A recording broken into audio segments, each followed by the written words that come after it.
Hello, everybody. Welcome to a special live edition of the Timmy Did What podcast. I'm Carah Burrell. I have my co-host here, Ryan Fisher. Hello, how's it going? So we decided to jump on this live stream really quick to bring you some breaking news that Tim Ballard has been in Syria, and co-host Ryan and I, it feels like we have been hot on the case to find out exactly why and what he's doing in Syria.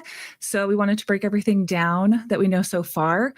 Spoiler alert, Tim is a little bit like a moth to a flame in war-torn areas to raise money for his brand and get footage of himself with destitute people. But this time, like many in the past, Tim is going rogue.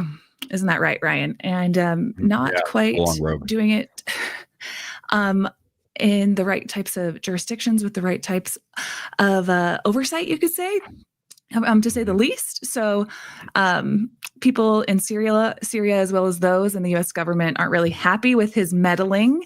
And Tim Ballard, if you're unfamiliar, you might know from The Sound of Freedom. We talk about him on this podcast, the Timmy Did What podcast. He says that he has been risking his life to open a humanitarian corridor in war-torn Syria, but journalists in the region say his presence has actually gotten people killed. So we're going to talk about what happened in Syria and why this whole mission looks like another Sound of Freedom self-promotion. Mm-hmm. All right. So anything so far, Ryan? Give us the background on Syria and the Druze situation and how we got here real briefly before we figure out what Timmy is doing in Syria. Before we figure out what Timmy's doing, let's start with where all this took place. So in Syria, in a place called Sueda, on the southern tip of the country, near the border with Jordan and Israel. It's home to about 600,000 people, most of them Druze. And I had to look into what what this region is all about. So if you're like, I know nothing about it, you're going to learn with me now. And isn't it fun that Tim Ballard gets us more educated on geopolitical matters? So most of them are Druze people, small religious group with their own beliefs and a long history of staying neutral during Syria's chaos. So when the Syrian civil war started in 2011, the Druze tried to avoid taking sides, and they formed local militias, basically armed neighborhood watches to protect their own towns. So for years, Sueda stayed relatively stable while the rest of Syria fell apart. So, but when Bashar al-Assad's regime finally collapsed in late 2024, Sueda was left on its own. There were different Druze factions scrambling for power, some loyal to the old government, the old regime. Some wanted independence.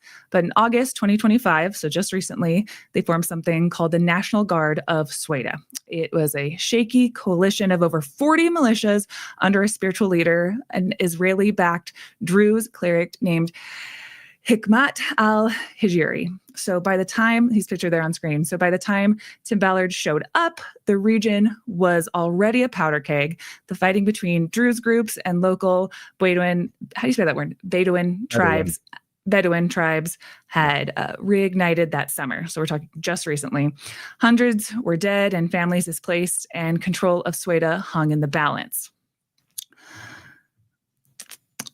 So this is your slide, Ryan.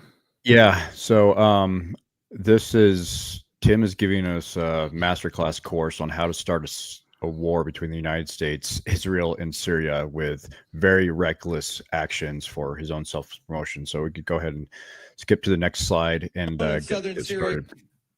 You want me to play this one? Yeah, go ahead, I guess. Okay. First few seconds. Which was an insane thing to do because it's a war zone.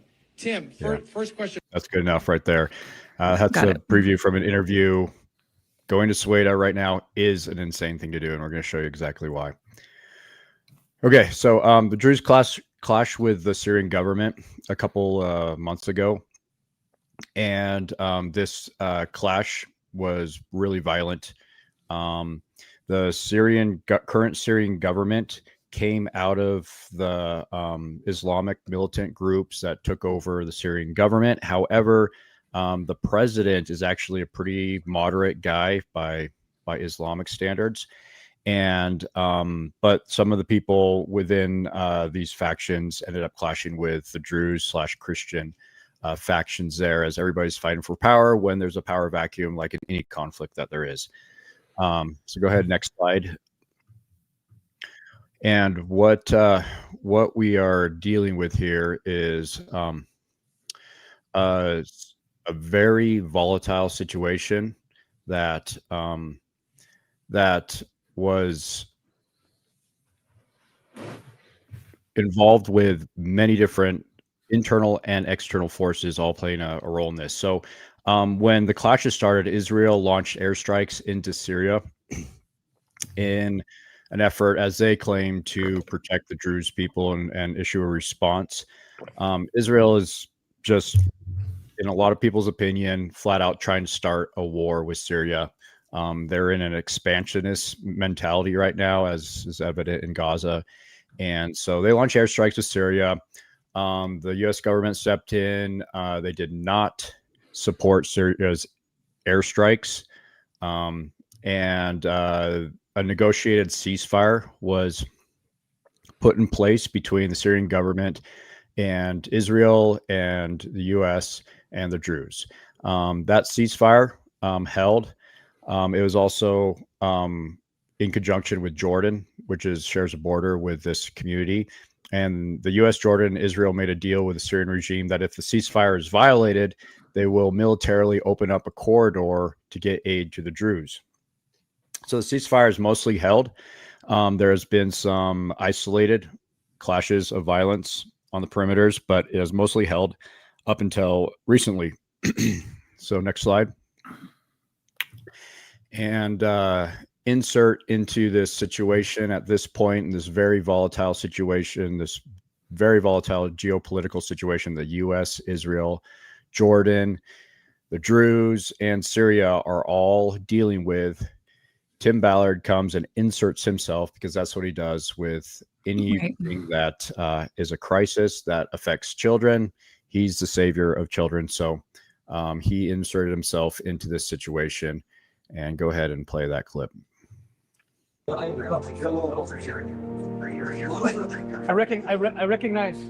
recognize this scene. Right here. Right here. They shot the guy right here. Yes. That's where the guy. I recognize the. Can I give you my story? Yes, please. Adam Kordam. Yes. Adam Kordam. In the name of the Messiah, in the name of our Savior, we bless you that you will heal. We bless you that you will be taken care of. That God Almighty will bless your broken body and restore your health and restore all that you have lost. In His name, in God's name, in the name of Jesus the Messiah, amen. Please. I promise. Thank you very much. Look at my eyes. Okay. I have Druze eyes. Yes. Druze can't lie. The Druze can't lie. And I have Druze eyes. Welcome. Bless you. Bless you. Bless you. We're going to do everything we can to fix this place. Okay? I bless you. And they shoot to the hospital. So he's walking around to places where violence took place and is reiterating and doing kind of a post-game report on some of these places as real violence took place. So continue. Can we keep playing? Yeah, keep playing. Let's get through this. This is the video he shot with his camera crew. The hospital take. Yes, Well, they stepped on the guy who was injured here. After they injured him, they go back with the tank. And you'll see a guy in a black cap, black shirt. That's Matt Cooper from OUR fame, Tim Ballard's best friend, that's accompanying him on this Syria trip. Like they do. Right there. He's going to feed me. So know that you are the people of humanity, and you are the ones who protect humanity all over the world. We thank President Trump. One request: return to our homes. two bathrooms for all the way. I kiss the hand of the Israeli president and the hand of the American president. Stood with us. We hope from Humanitarian, the American president himself. let us by the eye of We look at this people with compassion. We think Israeli people. He wants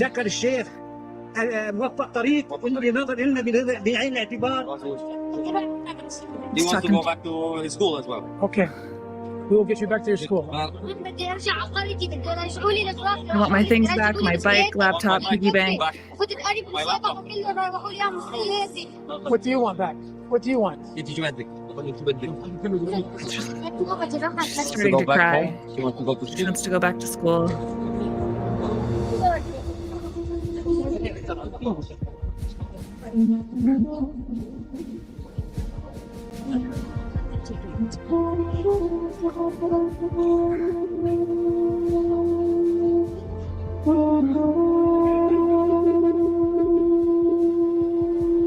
Snuggling the babies. Kissing the babies. Okay. Slow motion walk away. You can go ahead and Yeah. stop it there. Next slide. Yeah. So Tim's going around revisiting places where violence happened. And he's full on acting as a U.S. ambassador to the Druze people. He's taking requests from them, messages that they want to get to President Trump. He's saying he's taking their messages, acting as an ambassador that would pass them on. He also is telling the people there, we're going to fix this place. We are going to fix this place. He promises that kid, we're going to get your school reopened. He asks that little girl, what do you want? And so he is making all of these promises as a ambassador, as what they suppose is an ambassador representative of the United States in some way, shape, or form. Up until this point, not a single American ambassador has gone into this situation because it's a powder keg and it's very volatile and there's a lot of factors at play. But what is so disturbing about this is because Carah and I have been talking about this for, I don't know, better part of the last year and a half.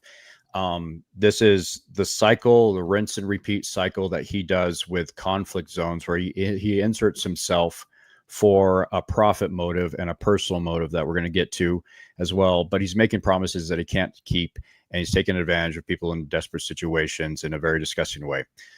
So go ahead and go to the next slide, and we'll. Yeah, and I was just going to say, like, when he's walking past like that van that's all shot up and everything, like he's taking real people's lived tragic experiences, and it's kind of like a Hollywood movie set where he's like, this is cheaper than having to film a whole other movie. I'll just walk past your like war-torn area.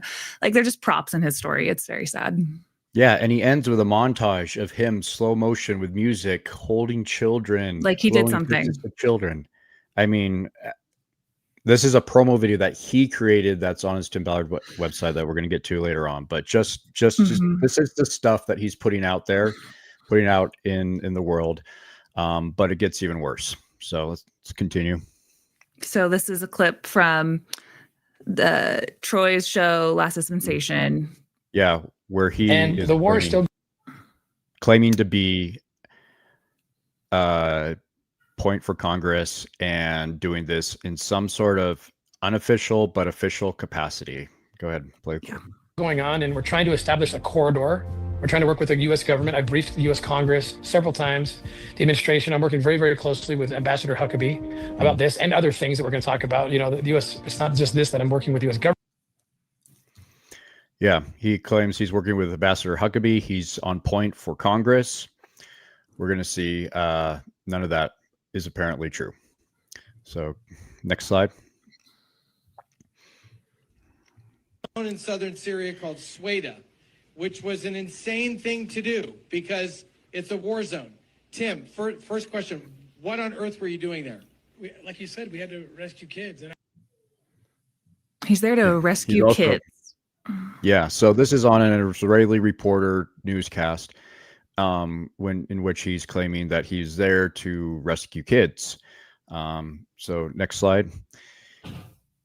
Unfortunately, from the whole promo video and everything he's put out there, no kids were rescued. He made a lot of promises to kids, but nothing was actually done. And no kids are rescued. And this fits a pattern where anytime anybody asks him what he's doing, his automatic like knee-jerk response is like, well, I'm here to rescue kids. I'm here to rescue kids. On behalf of Jesus to rescue kids. You got a problem with that? Then you're a pedophile. Yeah, exactly. And so even there, he's claiming to this Israeli reporter that he's rescuing kids, even though no kids were rescued. Nobody was brought back.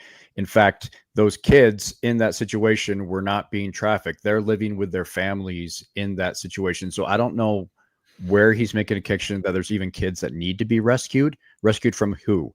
His like default, like vomit, diarrhea of the mouth is I'm here to rescue kids from traffickers.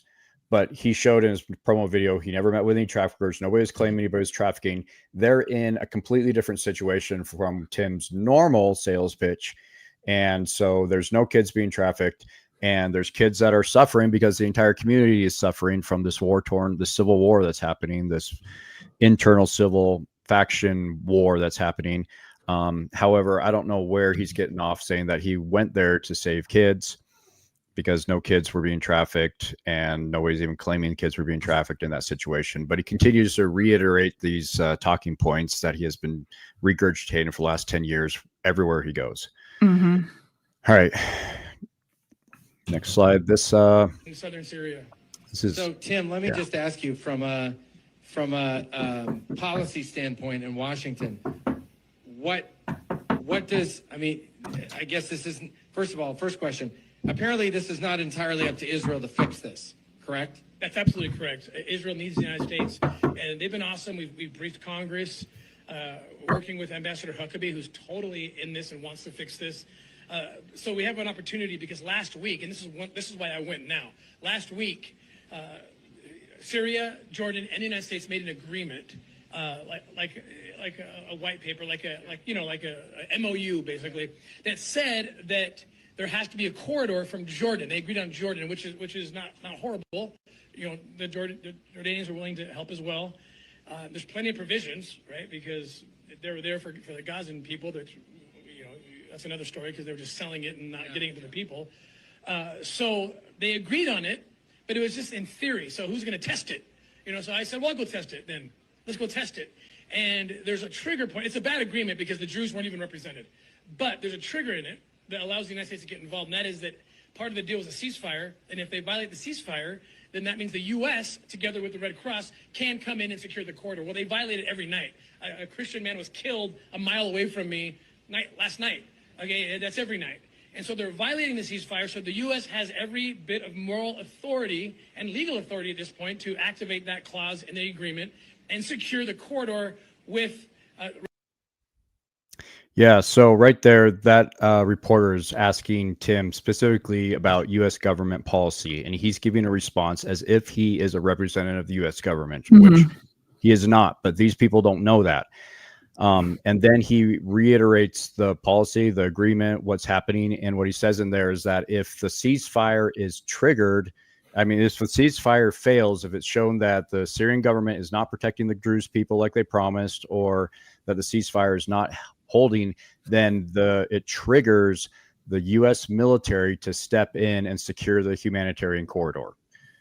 So what he's doing right here is not only he's pretending to be a U.S. ambassador that's pretending and stating that he can answer policy questions, but then he's also stating what their U.S. response will be if these things happen. And then he goes to Syria, or he goes to Sweda and states to them and to Israeli press and elsewhere that the ceasefire is being violated, and the U.S. has precedence and legal right and obligation to put boots on the ground to secure that corridor. So he is flat out threatening war against Syria, the Syrian regime, as a pretend U.S. ambassador.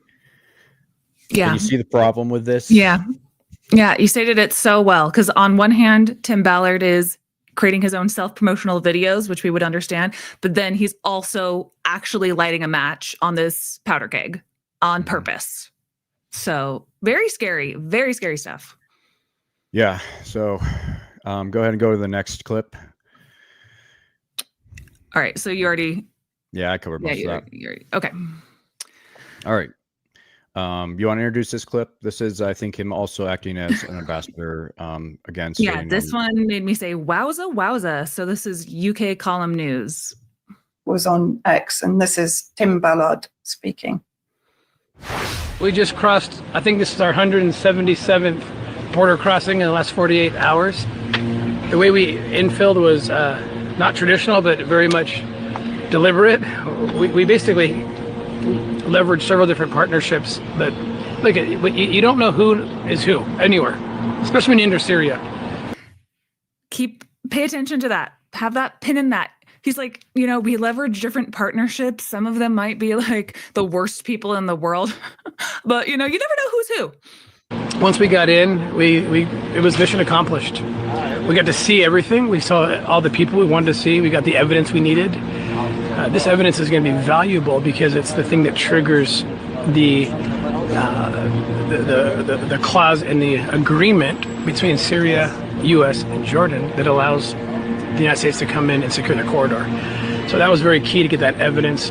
But really, it was to see the kids, see the people, bring hope to them. So he's speaking out of both sides of his mouth here, yeah. Ryan. Help translate this. Yeah, so he's got dual missions.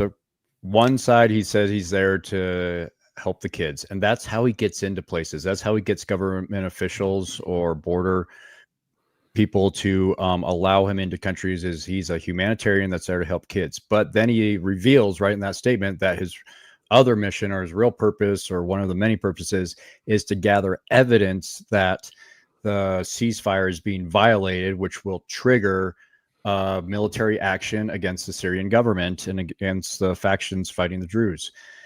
And so is he working for the Israeli regime to try and provoke a war in between Israel and Syria? Because that's exactly what he's doing. He's trying to trigger that clause that gives them justification for putting military boots on the ground and taking military action.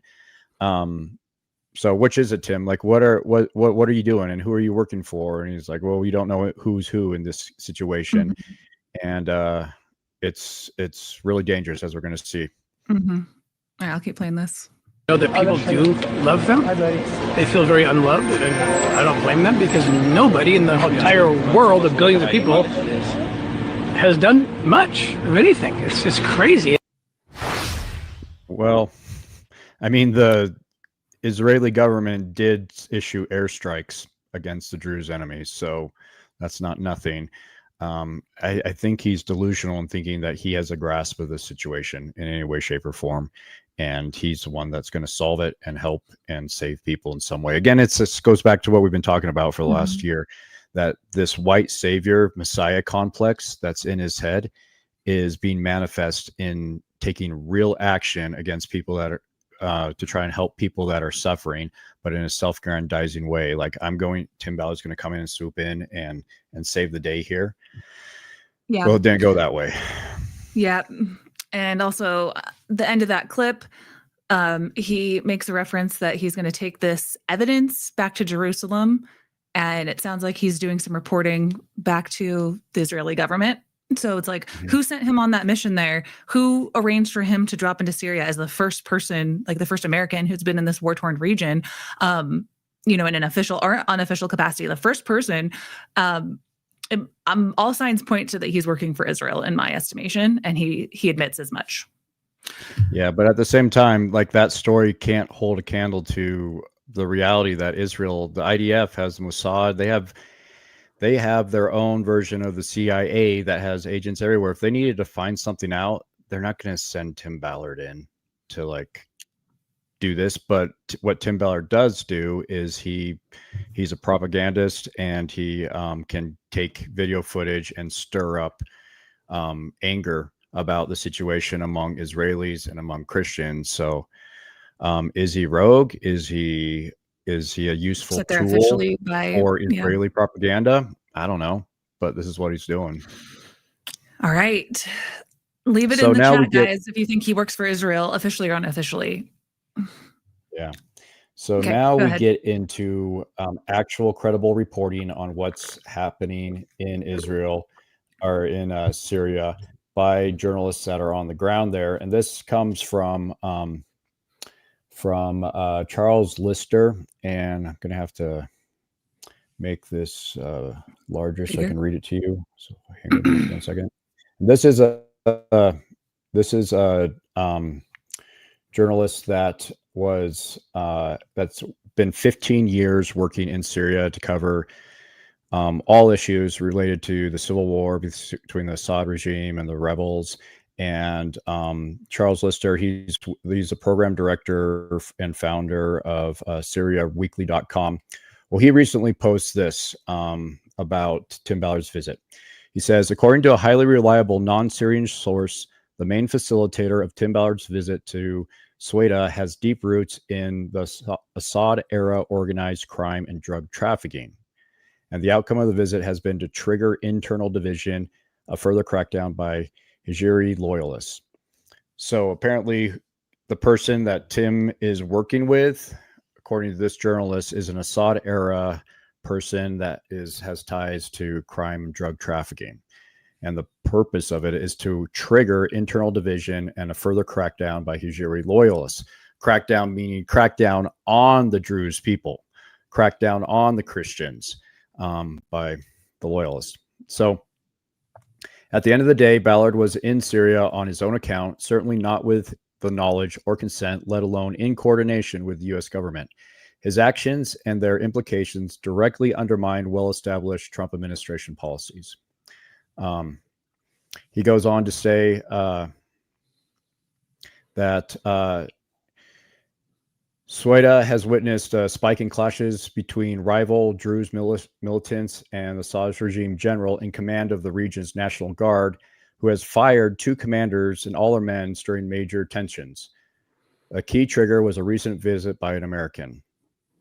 So this general, Assad regime general, was upset that he was not invited to this diplomatic meeting between what they supposed was an American ambassador to the region. So roughly a week ago, a controversial American, Tim Ballard, a QAnon follower forced from his own NGO on sexual misconduct allegations, then expelled from the Mormon church, visited Sweda. While there, he met Druze cleric Hikmat al-Hijri, a National Guard commanders. While in Sweda, Ballard told many of those he met that he was close to the President Trump and was there on a mission on behalf of America. Okay, this is an independent journalist in Syria that is talking to people and reporting on the situation. And his sources tell him that, obviously, I mean, this is what we're seeing in the video, but that Tim is telling others in there that he was close to President Trump and was there on a mission on behalf of America. That created a narrative that U.S. government delegation was in Sweda meeting with Druze leaders, something that would have been huge news, but it was never announced beforehand by the U.S. government. Anytime, like in these kind of volatile situations, if there is a delegation going on a peacekeeping errand, peacekeeping mission to have negotiations between rivaling factions that are killing each other, there's a very coordinated, careful press release followed by summation of what they're going to discuss. And I mean, it's a very coordinated, almost scripted effort by both sides so that it doesn't erupt in some sort of clash or violence. But nothing was announced. All of a sudden, this American claiming to be an American ambassador just shows up out of the blue in Sweda, telling people that he's there on a mission on behalf of America. As it happened, the leader of the Sweda National Guard, Assad regime, Brigadier General Jihad al-Ghutani, wasn't invited to the meeting with Ballard. By design or not, nobody knows. But Ghutani was furious, swiftly firing those who organized the meeting and all their men. In the hours and days since, Sweda has seen 4 interfactional clashes, 3 assassinations, and a flurry of public statements by different factions, families, and local notables, triggering divisive public disputes concerning the region's identity and status in a post. According to a highly reliable non-Syrian source, the main facilitator of Tim Ballard's visit to Soweto has deep roots in the Assad era, organized crime and drug trafficking, and the outcome of the visit has been to trigger internal division, a further crackdown by Hijri loyalists. So this resulted in these clashes that were a reaction to the rumors or the reports going around that the U.S. was intervening in Soweto and went to visit only the Druze and Christian leaders and completely left out the other factions from this. They took that as a signal that the U.S. was backing the Druze cause, and it triggered a response and clashes and violence in which 3 people were killed. Insane. Yeah, this is insane. And so this is a developing story that Charles Lister with SyrianWeekly.com is following. And at the end of the day, he says, at the end of the day, Ballard was in Syria on his own account, certainly not with the knowledge or consent, let alone the coordination with the U.S. government. His actions and their implications directly undermine well-established Trump administration policies. So, yeah. Why is he doing this, though, Ryan? Why? Yeah, why is he doing this? Why is he inserting himself in a situation that he knows nothing about? Nobody wanted him there. He's claiming that he was a government official when she is not. And he's causing and sparking clashes that are getting people killed. Well, sadly, the reason he's doing all this is even more disturbing than anything that's happened so far. And he gives this answer in this press interview that he does shortly after arriving back in Israel. It tells us exactly what this is all about. Tim, if we want to get involved, if people want to help, if people want to stop the senseless killing of Christians and other minorities, it's just blowing my mind. Where did they go? So we have a foundation we stood up for this purpose. It's the Tim Ballard Foundation, tbfrescue.org. Please donate. We need help. They need help. And we're also going in to help the Gazan kids who, as the dust settles, everyone's going to see the bad guys were the same guys. The same people in southern Syria are the ones who are doing this to the children. They put up a smoke screen. Half the world fell for it. And we've got to dissipate that darkness and understand what's actually happening. There actually are good guys and bad guys. It's very clear. And the good guys and bad guys have set the battle lines everywhere, including in America. They've infiltrated America through demographic, through political warfare. I mean, it's already there. It could go kinetic any day. Yeah, so that's the motivation behind all of this. The Tim Ballard Foundation. He was there. He didn't rescue any kids. He shot promo footage to make him a hero in a situation that he can't be a hero in. That he put that video on his website for the Tim Ballard Foundation. Then he's going on this press tour saying, if you want to help these Druze people combat all the violence that I just showed you, send me money. Send him personally money for his new foundation. And this is just one of multiple organizations that have crashed and burned on him. His own OUR crashed and burned, fired him for sexual assault allegations. Then his Spear Fund that he started crashed and burned. Then he's got with Aerial Recovery, who we are told is being investigated by the FBI for fraud. And now he started a new venture in this is the 4th or 5th one in the last 2 years, trying to take advantage of the Syrian crisis as somebody that has access to religious people around the world and profit upon their suffering. But in the course of doing that this time, he's undermining the U.S. government. He's stirring up contentions and he's getting people killed. Like this guy his reckless self-aggrandizement, profit-seeking motives are actually having really serious consequences in the lives of real people. And Ryan, you mentioned before that there's a pattern here with how Tim does this when there's war-torn areas, whether it's Ukraine or, cartel areas of Central South America. He jumps right in and puts the camera on him to kind of capitalize and maximize eyeballs during a situation that's already contentious enough to try to bring attention to him, bring money to him, and pull at people's heartstrings. Yeah.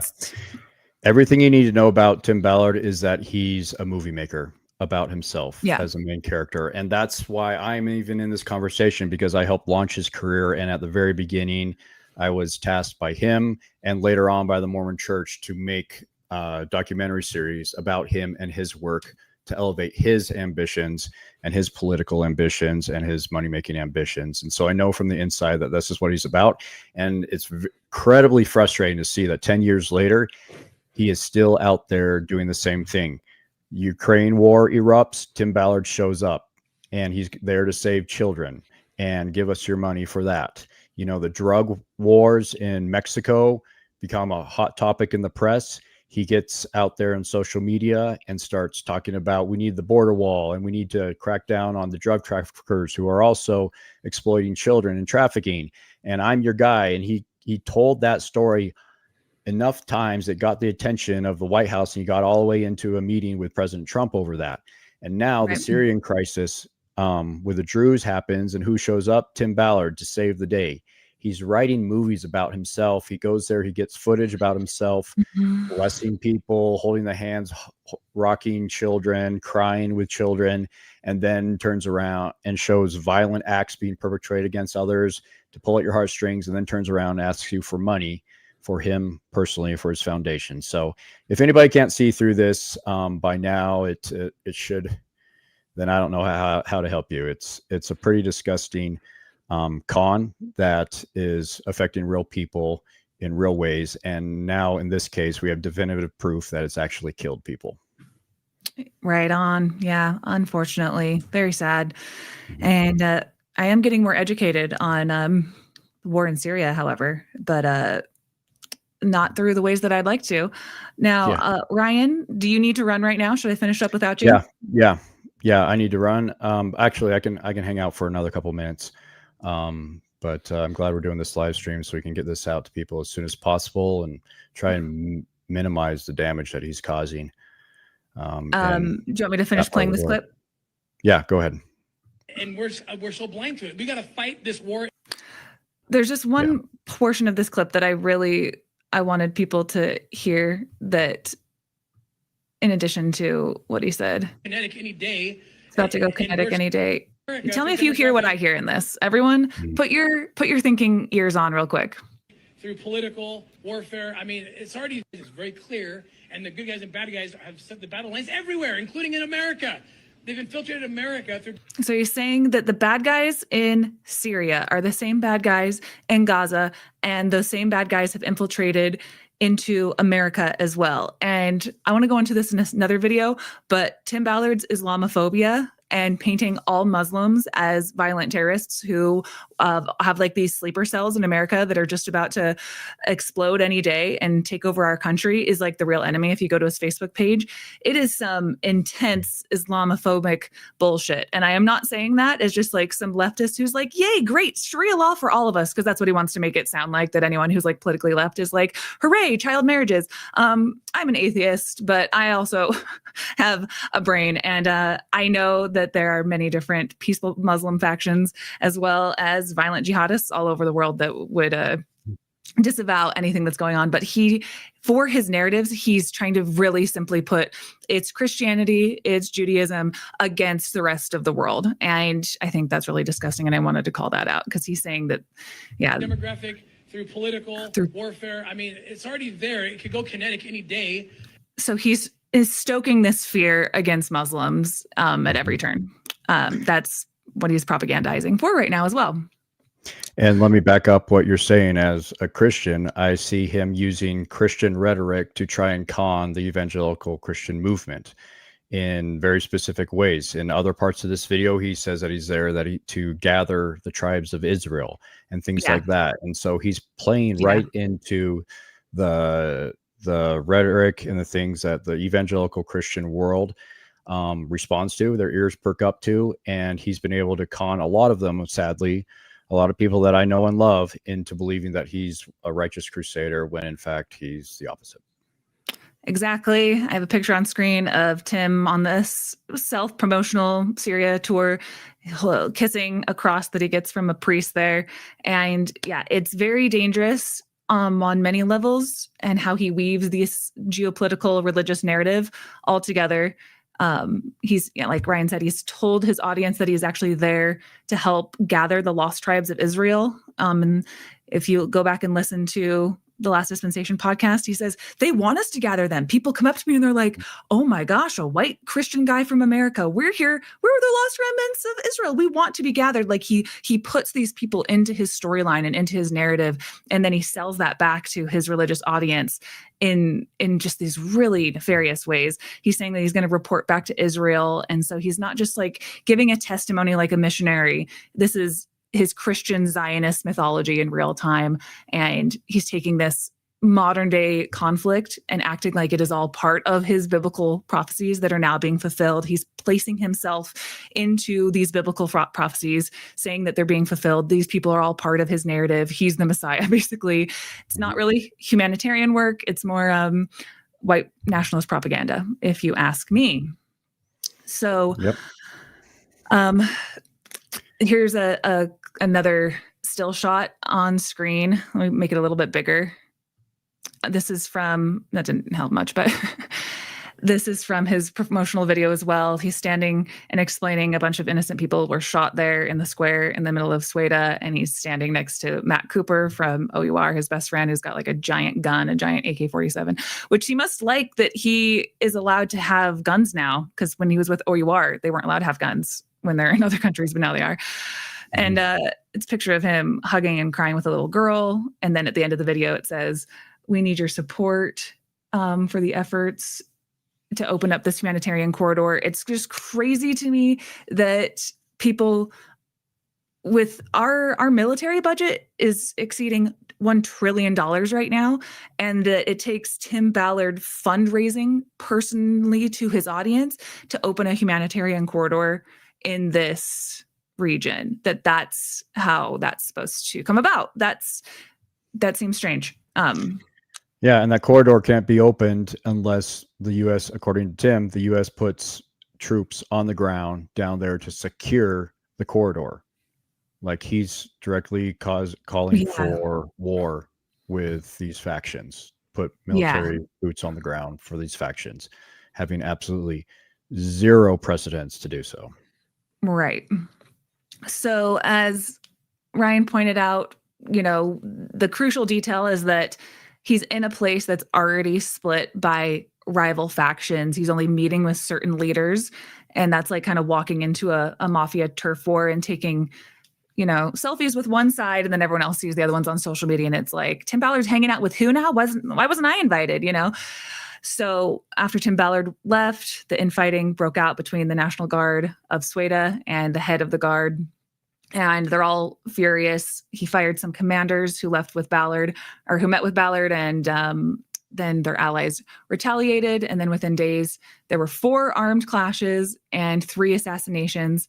And the locals blamed Tim Ballard, his visit, for lighting that match. So while Tim didn't, directly kill anyone, his arrival, his secret meetings, his fake official status just poured gasoline onto the already burning conflict. So now the dust is settling, and the only thing that Tim Ballard is really taking back home with him is the footage of crying kids and the chaotic streets, and himself posing as the savior in this place that didn't really ask for his saving. But as we explained, this is not a new pattern for Tim. Tim's entire career revolves around performative heroism, rescuing children by sharing their footage of doing nothing, these self-financed missions, and highly emotional fundraisers, where every story is crafted to show him as a lone man standing between innocence and evil.